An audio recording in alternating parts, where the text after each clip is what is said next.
accounting assumption is consistency assumptions.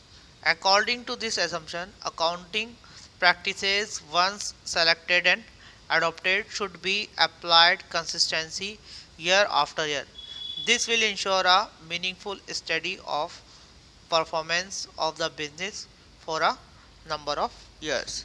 Means this accounting information provided by the financial statement should be useful in drawing conclusion regarding the working of an enterprise only when it allows comparisons over a period of time as well as with the working of other enterprises. Thus, both inter-firm and inter-period comparisons are required to be made. This can be possible only when accounting policies and practices followed by enterprise are uniform and are consistent over the period of time.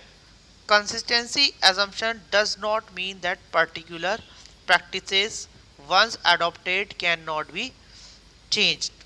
The only requirement is that when a change is desirable, it should be fully disclosure in the financial statement along with its effect of income statement and balance sheet.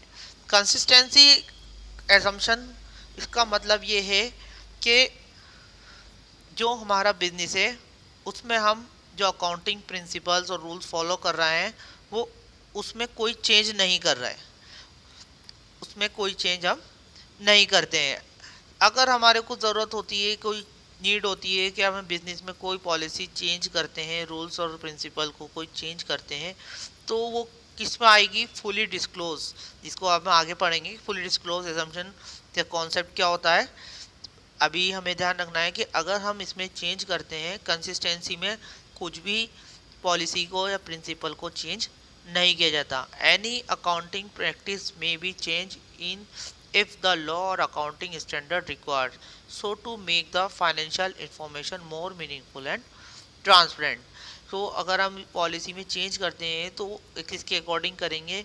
Law और accounting standard अगर चाहे तो to make the financial information, जो financial information है वो क्या होनी चाहिए? मीनिंगफुल होनी चाहिए और ट्रांसपेरेंट होनी चाहिए. अब इसका क्या रिलीवेंस है? It helps the management in decision making as they can compare the financial information of current year with that or previous year. इस assumption के थ्रू हम मैनेजमेंट के लिए डिसीजन मेकिंग हेल्पफुल आसान रहती है कि मैनेजमेंट डिसीजन मेक कर सकता है. तो हम इसमें कंपैरिजन कर सकते हैं कि प्रीवियस ईयर का करंट ईयर से कितना हमारी सेल्स इंक्रीज डिक्रीज हुई, जो या कितना हमारा परचेज इंक्रीज डिक्रीज हुआ, प्रॉफिट इंक्रीज डिक्रीज हुआ. तो ये कौन सी एजम्पशन बताती है? Consistency assumptions. ठीक है, तो ये हमारी सेकंड एजम्पशन थी. अब हमारी थर्ड एजम्पशन है accrual assumptions. As per accrual assumption all revenues and cost are recognized when they are earned or incurred.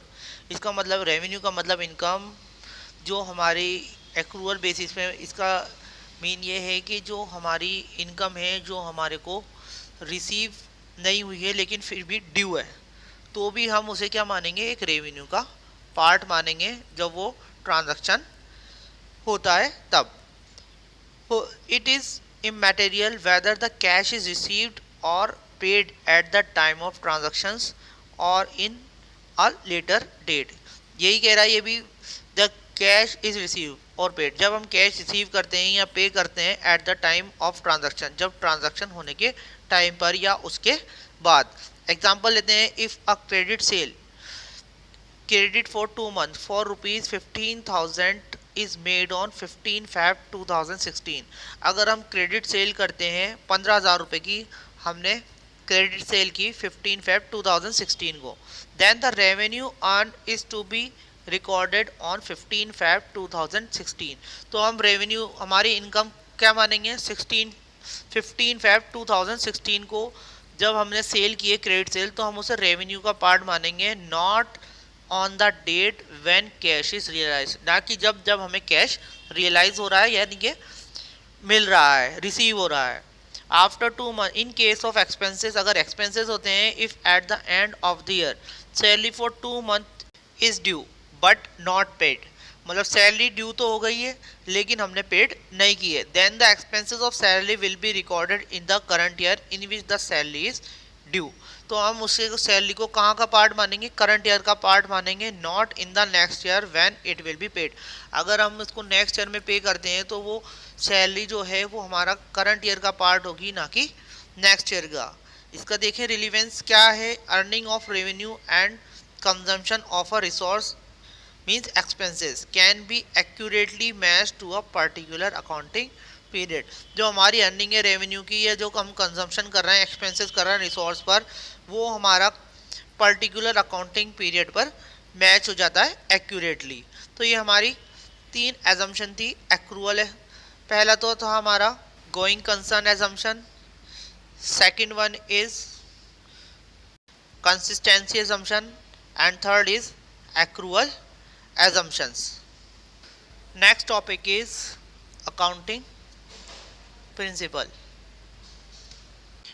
First is accounting entity or business entity principle. An entity has a separate existence for its owner. According to this principle, business is treated as an entity which is separate and distinct from its owner. इसका मतलब ये है कि जो business होता है, business और उसके ऑनर, ठीक है, बिजनेस और जो ऑनर होता है उन दोनों का एग्जिस्टेंस अलग अलग होता है। मान लीजिए किसी कंपनी के ऑनर की डेथ हो जाती है तो वो कंपनी कंटिन्यू चलती रहती है, ना कि वो बंद होगी। Okay, Therefore, transactions are recorded and analyzed, and the financial statements are prepared from the point of view of business and not the owner. The owner is treated as a creditor for his investment in the business. इसमें जो honour होता है वो एक creditor का importance रखता है business में, जो कि बिजनेस में क्या करता है, इन्वेस्ट करता है अपना मनी को। To the extent of capital invested by him, interest on capital is treated as an expense like any other business expense. His private expenses are treated as drawings leading to deduction in capital. Okay, ये हमारा accounting concept था जिसमें हम क्या करते हैं कि accounting records are made in the books of account from the point of view of the business unit and not that of the owner. The personal assets and liabilities of the owner are therefore not considered while recording and reporting the assets and liabilities of the business. Similarly, personal transactions of the owner are not recorded in the books of the business unless it involves inflow or outflow of the business funds. Next is